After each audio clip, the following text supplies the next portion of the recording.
আল্লাহর ইশারা, আল্লাহর কি বিচার। আওয়ামী লীগ ক্ষমতায় আসছে বাংলাদেশে। আওয়ামী লীগ সহ একটা নির্বাচন মাস্ট। কারো বাবার ক্ষমতা নাই যে ঠেকাবে। আওয়ামী লীগ প্রধান শেখ হাসিনার নাড়াচড়া শুরু হয়ে গেছে। শেখ হাসিনা আয়রন লেডি, তার কাজ শুরু হয়ে গেছে। ইউনূসের শেষ পরিণতি হবে হয়তো জেল। পালিয়ে যেতে পারবে কিনা। মার্কিন প্রশাসন কি সত্যি ইউনূসকে লেজ দেখাচ্ছে? ইউনূস এখন চারদিক থেকে চাপে। শোনা যাচ্ছে তিন বাহিনীর প্রধান পর্যন্ত গোপনে গিয়ে তাকে স্পষ্ট বার্তা দিয়ে এসেছেন, সময় শেষ, তারা আর তার পক্ষে নেই, তাকে যেতে হবে। গতকালকে শি জিনপিং, চীনের প্রেসিডেন্ট, তিনি শেখ হাসিনাকে ফোন করেছিলেন যে শেখ হাসিনা 5টা দেশ সফর করুন ব্রিক্সের।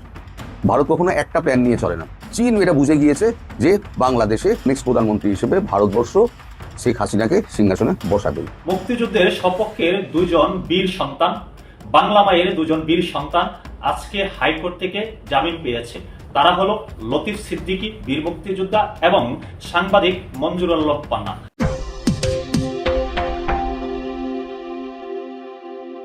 সম্মানিত দর্শক, আমাদের দেশের কি একটা অবস্থা হয়ে গেছে। আপনি কি প্রতিদিন দেশের খবর জানতে চান? তাহলে চ্যানেলটাকে অবশ্যই সাবস্ক্রাইব করবেন আর নিজেদের মন্তব্য ভিডিওর পিন কমেন্টে বলে আসতে পারেন। আর ভিডিওটা যদি ভালো লাগে তাহলে অবশ্যই ভিডিওটাতে একটা লাইক দিবেন। আর বেশি কথা না বাড়িয়ে আজকের যে মূল টপিকটা সেটা আমরা চলে যাই। তো চলুন স্ক্রিনের উপর ভিডিওটা দেখে নিই। আল্লাহর ইশারা, আল্লাহর কি বিচার। পারল না। আওয়ামী লীগ ক্ষমতায় আসছে বাংলাদেশে। আওয়ামী লীগ সহ একটা নির্বাচন মাস্ট। কারো বাবার ক্ষমতা নাই যে ঠেকাবে। শুনতে পাচ্ছেন চারিদিকে আলামত। আওয়ামী লীগ প্রধান শেখ হাসিনার নাড়াচড়া শুরু হয়ে গেছে। গণমাধ্যমে একের পর এক সাক্ষাৎকার বের হচ্ছে। একদিনে 3টা বেরিয়েছে।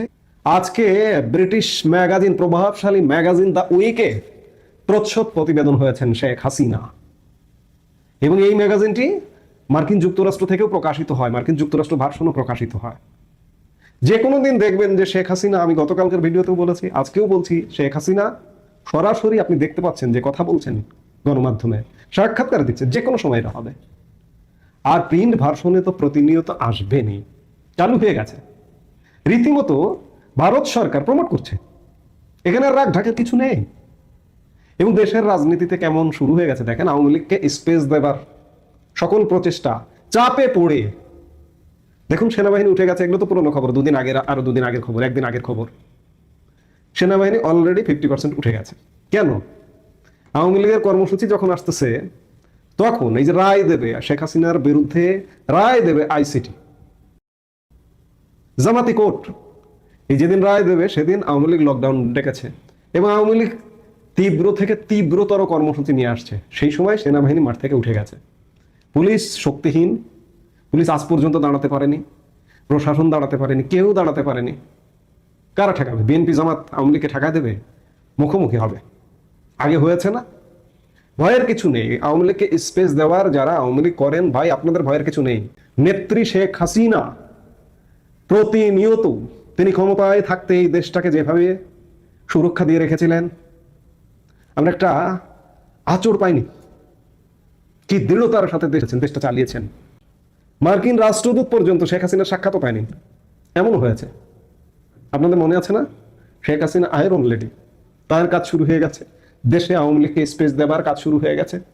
আজকের লেটেস্ট খবর, এই যে অন্যায়ভাবে কয়েকজন মানুষকে অ্যারেস্ট করা হয়েছিল রাষ্ট্রবিরোধী কার্যকলাপের দায়ে। সংবিধান নিয়ে, মুক্তিযুদ্ধ নিয়ে আলাপ করবার জন্য একটি সেমিনারে গিয়েছিলেন বীর মুক্তিযোদ্ধা লতিফ সিদ্দিকী, মঞ্জুরুল আলম পান্না, হাফিজুর রহমান কার্জন সহ অনেকে। আজকে লতিফ সিদ্দিকী, পান্নার জামিন হয়ে গেছে। আদালতের জটও খুলছে। সবকিছু মিলিয়ে পরিস্থিতি আওয়ামী লীগের জন্য অত্যন্ত অনুকূলে। আওয়ামী লীগকে আর দাবায় রাখা যাবে না। আওয়ামী লীগ শীঘ্রই রাজনীতিতে ফুল ফেজে আসবে, মুখোমুখি হবে বিএনপির সাথে, জামাতের সাথে।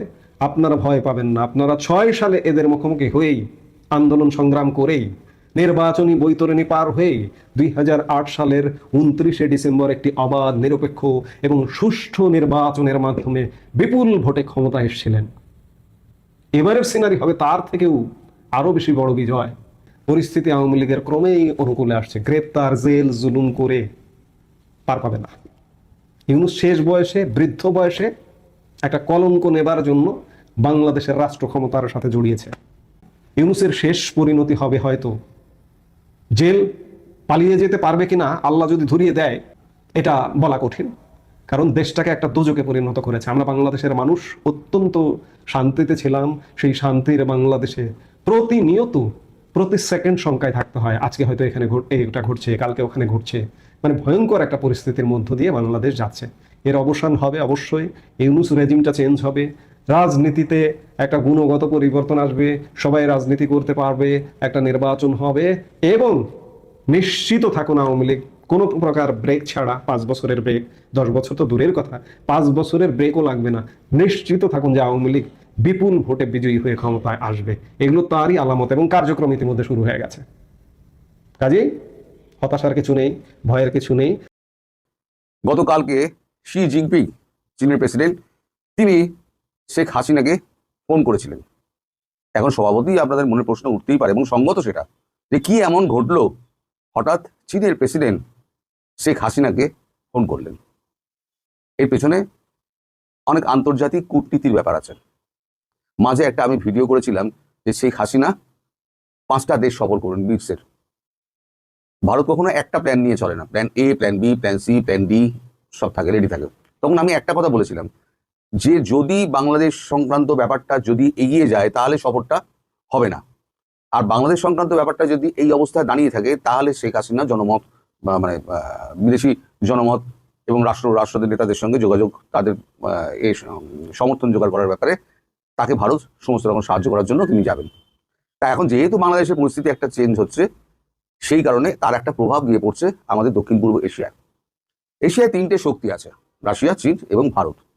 রাশিয়ার সঙ্গে ভারতের সম্পর্ক ভালো, আর চীনের সঙ্গে ভারতের সম্পর্ক কিছুটা বিবাদযুক্ত ছিল।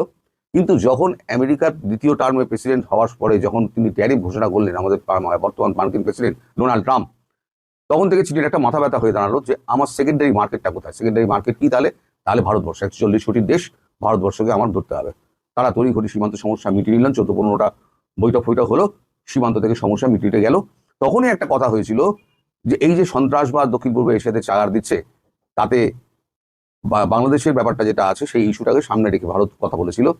তখন চীনও বলেছিল যে আমরা উইঘুর মুসলিমদের নিয়ে আমরাও কিন্তু ব্যতিব্যস্ত, আমরা কোনো রকম উইঘুর মুসলিমদের আমরা চেপে রেখে দিয়েছি, কিন্তু যদি সন্ত্রাসবাদের একটা অংশ এসে মুসলিম গ্রুপের সঙ্গে মিলে তাহলে পরে আমাদেরও সমস্যা আছে। ফলে দক্ষিণ পূর্ব এশিয়ায় সন্ত্রাসবাদ নিয়ন্ত্রণ, দাবিয়ে রাখা এবং শান্তি ও স্থিতিশীলতা বজায় রাখার জন্য শেখ হাসিনাকে প্রয়োজন, সেই ব্যাপারে 3 দেশ কিন্তু একমত হয়েছিল, রাশিয়া, চীন এবং ভারত।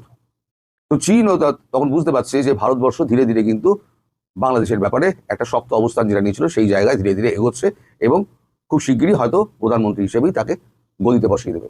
এবার চীনের মনে আছে যে শেষবার যখন প্রধানমন্ত্রী শেখ হাসিনা তখন চীনে গেছিলেন, তখন তিনি চীনের সঙ্গে ব্যবহার যেটা পেয়েছিলেন, তিনি একদিন আগেই মেয়ের শরীর খারাপ বলে তিনি ফিরে এসেছিলেন। তো চীনের সেই ব্যাপারটা কিন্তু চীনের মনে আছে। ফলে শেখ হাসিনা পরিবর্তিত হয়ে সরকার পরিবর্তিত হয়ে শেখ হাসিনা যখন সরকারে বসবেন, সেই সময়তে চীনের সঙ্গে যদি বিবাদটা থাকে তাহলে চীন কিন্তু দক্ষিণ পূর্ব এশিয়া একটা বন্ধু হারাবে, একটা গুরুত্বপূর্ণ বন্ধু হারাবে।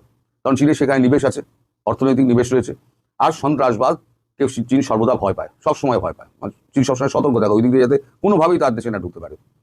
তখন থেকে একটা ব্যাকডোর চ্যানেলে যখন জয়শঙ্করজির সঙ্গে কথাবার্তা হয়, তখন জয়শঙ্করজি একদিন তাকে হয়তো কিছু বলেছিলেন, তাদের মধ্যে নিশ্চয়ই কোনো কথাবার্তা হয়েছিল। জয়শঙ্করজির সঙ্গে কথা হয়েছিল, জয়শঙ্করজির সঙ্গে কথা হয়েছিল চীনের যে বিদেশ মন্ত্রী, তার সঙ্গে কথাবার্তা হয়েছিল। প্রেসিডেন্ট সেইটাকে ব্যালেন্স করার জন্য গতকালকে শি জিনপিং ফোন করেছিলেন প্রধানমন্ত্রী শেখ হাসিনাকে, দিয়ে কুশল বিনিময় হয়েছে। তারপর কি কথাবার্তা হয়েছে আমি জানতে পারিনি, কারণ এই কথাবার্তা কোনোদিন যদি শেখ হাসিনা নিজে না বলেন কোনোদিন জানা যাবে না, আমিও জানতে পারবো না। মার্কিন প্রশাসন কি সত্যি ইউনূসকে লেজ দেখাচ্ছে? প্রথমে অবিশ্বাস্য মনে হতে পারে প্রশ্নটা, কিন্তু ঘটনাগুলো যদি আমি আপনাদেরকে সাজিয়ে দেখাই তাহলে আসলে মনে হবে যে এটাই ঘটছে। দীর্ঘদিন আন্তর্জাতিক সমর্থনের ভরসায় যিনি নিজেকে অজেয় ভাবছিলেন, সেই ইউনূস এখন চারদিক থেকে চাপে। শোনা যাচ্ছে 3 বাহিনীর প্রধান পর্যন্ত গোপনে গিয়ে তাকে স্পষ্ট বার্তা দিয়ে এসেছেন, সময় শেষ, তারা আর তার পক্ষে নেই, তাকে যেতে হবে। তার মানে তারপরেই আসবে নির্বাচন। এই নীরব বার্তা অনেক কিছুই বোঝায়। খেলা ঘুরছে, আর এবার হয়তো খেলার দিকটা বাংলাদেশের ভেতর থেকে নির্ধারিত হবে, বাইরে থেকে নয়। বিষয়টা বোঝার জন্য তুলসী গ্যাবার্ডের বক্তব্যে ফিরে যেতে হয়। তুলসী গ্যাবার্ড যিনি এখন যুক্তরাষ্ট্রের জাতীয় গোয়েন্দা পরিচালক, সম্প্রতি বলেছেন যে আমেরিকা আর অন্য কোনো দেশের সরকার পরিবর্তনের খেলায় নেই। কথাটা শুনতে ভালো লাগে, কিন্তু বাস্তবে এটি এক প্রকার স্বীকারোক্তি যে তারা এতদিন এই কাজটা করেছে, এখনো করছে, শুধু কৌশল বদলেছে। আরব বসন্তের নামে আফগানিস্তান, লিবিয়া, সিরিয়া, ইরাক যত দেশে তারা গণতন্ত্র আনতে গিয়েছিল সেসব দেশ আজ ধ্বংসস্তূপ। সেসব দেশের সম্পদ এখন মার্কিন কোম্পানির দখলে, আর জনগণ রক্তে ভেজা দারিদ্র্যে ডুবে আছে। তারা যেখানে যায় সেখানে গণতন্ত্র নয়, বিশৃঙ্খলার জন্ম নেয়। যেখানে শাসন ব্যবস্থা ছিল তা গুড়িয়ে দেওয়া হয়, আর তার বদলে বসানো হয় অনুগত সরকার যারা ওয়াশিংটনের ইশারায় চলে। দক্ষিণ এশিয়ায় একই ছক থেকে বাদ যায়নি। পাকিস্তানে ইমরান খানকে সরিয়ে দেওয়া হলো, তার দল নিষিদ্ধ করা হলো, নেতা জেলে। সেখানে তো ভোট হয়েছিল, জনগণের ম্যান্ডেট ছিল, তাহলে তাকে উৎখাত করতে হলো কেন? শ্রীলঙ্কায় ভারতপন্থী সরকার সরিয়ে মার্কিনপন্থী নেতৃত্ব বসানোর চেষ্টা হয়েছিল, কিন্তু তা ব্যর্থ হয়। দিশানায়ক সরকার এখন ভারসাম্যের নীতি নিয়ে আগাচ্ছে। চীন, ভারত, আমেরিকা সবার সঙ্গে সম্পর্ক রেখে ধীরে ধীরে ঘুরে দাঁড়াচ্ছে। নেপালেও একই খেলা। হামি নেপাল নামের এনজিওর মাধ্যমে বিক্ষোভ উস্কে বাম সরকার সরানোর চেষ্টা, কিন্তু শেষ পর্যন্ত ব্যর্থতা। এই সবই একই ধারার অংশ, যেখানে রেজিম চেঞ্জের নাটক হয় মানবাধিকার বা এনজিওর মুখোশ পরে। বাংলাদেশে সেই নকশা প্রয়োগ করা হয়েছিল। ডক্টর ইউনূসকে তৈরি করা হয়েছিল বিকল্প নেতৃত্ব হিসাবে, তাকে উপস্থাপন করা হয় এমন ভাবে যেন তিনি বাংলাদেশের একমাত্র গ্রহণযোগ্য মুখ। কিন্তু এই চিত্র অনেকটা বানানো। ডেমোক্র্যাট প্রশাসনের ঘনিষ্ঠ লবি, বিশেষ করে হিলারি ক্লিন্টন ঘরানা, ইউনূসকে সামনে রেখে বাংলাদেশের রাজনৈতিক পরিবর্তনের ব্লুপ্রিন্ট বানিয়েছিল। উদ্দেশ্য ছিল এমন এক অনুগত প্রশাসন সরকার তৈরি করা যা ভারতের ভারসাম্য রক্ষা করবে, কিন্তু শেষ পর্যন্ত কাজ করবে মার্কিন স্বার্থে। এটি ছিল পুরনো খেলাই, কেবল মুখ বদলানো হয়েছিল। কিন্তু খেলা এখন অন্যদিকে ঘুরে গেছে, মোড় নিচ্ছে। ট্রাম্প প্রশাসনের দ্বিতীয় মেয়াদে যুক্তরাষ্ট্র বলছে তারা আর সেই পুরনো নীতিতে নেই। তারা স্থিতিশীলতা, অর্থনৈতিক উন্নয়ন, আঞ্চলিক নিরাপত্তার কথা বলছে। কিন্তু বাস্তবে দেখা যাচ্ছে তারা একদিকে শান্তির বুলি দিচ্ছে, অন্যদিকে ভেনেজুয়েলার উপকূলে সামরিক মহড়া চালাচ্ছে। প্রেসিডেন্ট মাদুরোকে উৎখাতের জন্য বিরোধী দলীয় নেতাকে অর্থ এবং অস্ত্র দিচ্ছে। শুধু তাই নয়, তাকে নোবেল শান্তি পুরস্কার দেওয়া হয়েছে। গ্যাবার্ড বলেছেন যে রেজিম চেঞ্জের যুদ্ধ শেষ, অথচ মার্কিন নৌবাহিনী একই মুহূর্তে, এই মুহূর্তে অন্য দেশের উপকূলে আগুন ধরাচ্ছে। কোথায় নীতিবদল? কথায় নীতিবদল হয়েছে, কাজে কিন্তু পুরনো অভ্যাসই চলছে। এই বাস্তবতা বাংলাদেশের জন্য এখন একটা খুব গুরুত্বপূর্ণ সময়, কারণ যুক্তরাষ্ট্রের এই বিচারিতা এখন তাদের নিজের ভেতরেই সংঘাত তৈরি করছে। একদল বলছে আর বিদেশে হস্তক্ষেপ নয়, অন্য দল বলছে পুরনো ধারা ধরে রাখতে। এই টানাপোড়েনের মাঝখানেই বাংলাদেশকে ব্যবহার করা হচ্ছে গণতন্ত্র, মানবাধিকার, দুর্নীতি বিরোধী প্রচারণার নামে বিদেশি চাপ সৃষ্টি করে দেশের রাজনীতিকে দুর্বল করার। এবং আর সেই ফাঁকে ধর্মান্ধ গোষ্ঠীগুলো বাংলাদেশে মাথা তুলছে। আজ তারা রাষ্ট্রের ভেতর প্রভাব বিস্তার করছে, শুধু তাই নয়, রাষ্ট্র ক্ষমতার পুরোপুরি দখল নিয়ে ফেলছে। ডক্টর ইউনূস এই সমীকরণের প্রতীক হয়ে উঠেছেন বা ওঠেন। তাকে দিয়ে পরিবর্তনের নাটক সাজানো হয়েছিল, কিন্তু এখন সেই চরিত্র অপ্রয়োজনীয় হয়ে পড়েছে। যুক্তরাষ্ট্র এখন চায় এমন সরকার যা নির্দেশ না মানলেও ভারসাম্য রক্ষা করবে। তাই ইউনূসের মতো নিযুক্ত মুখের জায়গা ফুরিয়েছে। পশ্চিমা দূতাবাসগুলো এখন তাকে নিয়ে অস্বস্তিতে পড়েছে। মার্কিন ডিপ স্টেট নতুন নির্দেশনার অপেক্ষায় আছে, নতুন অ্যাম্বাসেডর নিয়োগ দিয়েছে, এবং তার প্রথম কথাই হচ্ছে চায়না ঠেকাও। এবং বাংলাদেশের সঙ্গে ইউনূস সরকারের যে চায়নার সঙ্গে দহরম মহরম এবং ভয়ঙ্কর সামরিক অস্ত্র কেনার যে চায়নার সাথে চুক্তি, সেই চুক্তি বাতিলের জন্য আমেরিকা চাপ দেওয়া শুরু করেছে। তারা বুঝে গেছে পুরনো বিনিয়োগে লাভ নেই, বরং প্রতিক্রিয়া বাড়ছে। বাংলাদেশের রাজনীতি এখন এমন এক জায়গায় দাঁড়িয়ে আছে যেখানে পুরনো প্রভুত্বের ছায়ায় থাকা মানে আত্মঘাতী একটা ব্যাপার। যারা সময়ের পরিবর্তন বুঝতে পারবে তারাই টিকে থাকবে। দেশটি বহু বছর ধরে বাইরের প্রভাবের জালে বন্দী ছিল, কখনো গণতন্ত্রের নামে, কখনো মানবাধিকারের ব্যানারে। কিন্তু এখন এই নীতিগত পালাবদল বাংলাদেশের জন্য বিরল সুযোগও তৈরি করেছে। নিজস্ব রাজনীতি, স্থিতি এবং গণতন্ত্রের সংস্কৃতি পুনর্গঠনের শর্ত একটাই, এই সুযোগ কাজে লাগাতে হবে দ্রুত, বিচক্ষণভাবে, দেশের ভেতরের শক্তিকে জাগিয়ে।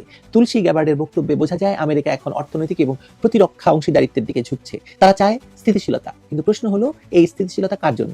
নিজেদের বাণিজ্য এবং সামরিক প্রভাবের জন্য, নাকি সত্যি কোনো দেশের স্বাধীন রাজনৈতিক পথ চলার জন্য? ইতিহাস বলছে তাদের স্বার্থ ছাড়া কোনো দেশই তাদের কাছে অগ্রাধিকার পায় না। তাদের কাছে বন্ধুত্ব নয়, প্রয়োজনটা বড় কথা। তবু বাংলাদেশের জন্য এই মুহূর্তে একটা টার্নিং পয়েন্ট। দেশ যদি এই পরিবর্তনের ফাঁকে নিজস্ব ভারসাম্য তৈরি করতে পারে, তাহলে হয়তো দীর্ঘদিনের বিদেশি ছায়া থেকে বেরিয়ে নতুন পথে হাঁটতে পারবে। কিন্তু ইউনূস এখনো বিশ্বাস করছেন তার আন্তর্জাতিক প্রভুরা তাকে রক্ষা করবে। বাস্তবতা হলো সেই সংযোগ এখন তাকে একেবারে একঘরে করে ফেলেছে, কারণ ট্রাম্পের আমেরিকা এখন নিজের দায় ঝেড়ে ফেলেছে, হাত ধুয়ে ফেলেছে। অন্য দেশের রাজনীতিতে নাক গলিয়ে যা করেছে তার ফল এখন নিজ দেশেই মুখ পুড়িয়ে দিচ্ছে। প্রেসিডেন্ট ট্রাম্প বলেছেন বাংলাদেশের সরকার পরিবর্তন হয়েছে অন্তত $29 মিলিয়ন খরচ হয়েছে আমেরিকার জনগণের দেওয়া ট্যাক্সের পয়সা থেকে। বাংলাদেশে কারা কারা সে অর্থ পেয়েছে তাও প্রেসিডেন্ট ট্রাম্প উল্লেখ করেছেন। এত অল্প পয়সা একটি দেশের রেজিম চেঞ্জ করা যায়? তুলসী গ্যাবার্ড বলেছেন ট্রিলিয়ন খরচ হয়েছে এবং শেষ পর্যন্ত সেসব দেশের দখল গেছে উগ্র ধর্মীয় জঙ্গিদের হাতে। বাংলাদেশেও ডক্টর ইউনূসকে দিয়ে ক্ষমতা দখল করিয়ে এখন দেশটি প্রতিদিন দমে দমে জঙ্গি দখলের পথে হাঁটছে। বাংলাদেশের রাজনীতি এক ভয়ঙ্কর জায়গায় এসে দাঁড়িয়েছে এখন। বহুদিন ধরে যে আন্তর্জাতিক চালচিত্রের মধ্যে দেশটি বন্দী ছিল, সেখানে এখন নতুন শব্দ ভেসে আসছে, খেলা ঘুরছে। সাম্প্রতিক ভারত যুক্তরাষ্ট্র প্রতিরক্ষা চুক্তি সই হওয়ার পর থেকেই বোঝা যাচ্ছে এই ঘূর্ণন কেবল আঞ্চলিক শক্তির সমীকরণ নয়, বরং বিশ্ব রাজনীতির এক নীতিগত পালাবদলের ইঙ্গিত দিচ্ছে। আর সেই প্রেক্ষাপটে ডক্টর ইউনূস নামটি আবারও কেন্দ্রে উঠে এসেছে, যেন এই নতুন পরিবর্তনের সুযোগে তার অবস্থান একটা ভয়ঙ্কর বিরাট বড় প্রশ্ন। বিষয়টি বুঝতে হলে তুলসী গাবার্ডের বক্তব্যে অনেকভাবে মনোনিবেশ করতে হয়। যিনি যুক্তরাষ্ট্রের জাতীয় গোয়েন্দা পরিচালক এবং ট্রাম্প প্রশাসনের দ্বিতীয় মেয়াদে কাজ করছেন, সম্প্রতি বাহরাইনের মানামা সংলাপে স্পষ্ট করে বলেছেন, দীর্ঘ কয়েক দশক ধরে যুক্তরাষ্ট্র যেভাবে অন্য দেশের সরকার পরিবর্তন বা রাষ্ট্র গঠন নীতিতে হস্তক্ষেপ করেছে, সেই যুগ শেষ হয়েছে। তার ভাষায়, এই নীতির কারণে যুক্তরাষ্ট্রের ট্রিলিয়ন ট্রিলিয়ন ডলার ব্যয় হয়েছে, অসংখ্য প্রাণহানি ঘটেছে এবং আইএসআইএস এর মতো সন্ত্রাসী গোষ্ঠীর জন্ম হয়েছে। তার এই বক্তব্য কেবল আমেরিকার পররাষ্ট্রনীতির সমালোচনা নয়, বরং ট্রাম্প প্রশাসনের ভূরাজনৈতিক দৃষ্টিভঙ্গির সোজাসুজি ঘোষণা। যুক্তরাষ্ট্র আর অন্য দেশের ভেতরে রাজনৈতিকভাবে জড়াবে না। এই বক্তব্যের প্রভাব বাংলাদেশের মতো দেশের উপর পড়বে, এটা এখন প্রায় নিশ্চিত। কারণ বিগত বছরগুলোতে যুক্তরাষ্ট্র সরাসরি বাংলাদেশের রাজনীতিতে হস্তক্ষেপ করেছে, যেখানে তথাকথিত গণতন্ত্র, মানবাধিকার বা দুর্নীতি বিরোধী প্রচারণার আড়ালে দেশটির রাজনৈতিক কাঠামোতে প্রভাব বিস্তার করা হয়েছে। তার মানে কি এখন তাহলে ডক্টর ইউনূস কি করবেন? নিজেকে সরিয়ে ফেলবেন? তিনি তো প্রস্তুতি নিচ্ছেন বলে বোঝা যায়। তার চারপাশের ঘটনাগুলোর গতিপথ তাই তো ইঙ্গিত দিচ্ছে। পশ্চিমা রাষ্ট্রদূতদের উপস্থিতিতে তাকে ঘিরে যে নীরব অস্বস্তি তৈরি হয়েছে, তা শুধু বাংলাদেশের অভ্যন্তরীণ প্রতিক্রিয়া নয়, একটি বৃহত্তর রাজনৈতিক আন্তর্জাতিক সমীকরণের প্রতিফলন। যুক্তরাষ্ট্রের ডিপ স্টেট, যারা অতীতে বাংলাদেশকে নির্দিষ্ট রাজনৈতিক প্রকল্পে বিনিয়োগ করেছিল, তারা এখন নতুন নির্দেশনার অপেক্ষায়। তুলসী গাবার্ডের বক্তব্যে তারা বুঝে গেছে পুরনো খেলা শেষ, নতুন বাস্তবতায় টিকে থাকতে হলে নতুন অবস্থান নিতে হবে। এই বাস্তবতাটা বোঝাটা আমাদের খুব জরুরি, কারণ এখানেই বাংলাদেশের রাজনীতির পরবর্তী ধাপ নির্ধারিত হবে। যারা এখনো পুরনো প্রভুত্বের ছায়ায় রাজনীতি করতে চায়, তাদের জন্য সময় ফুরিয়ে এসেছে। দেখা যাক কোথাকার জল কোথায় গড়ায়। একটা কথাই, আমেরিকা ডক্টর ইউনূসকে এখন লেজে খেলাচ্ছে।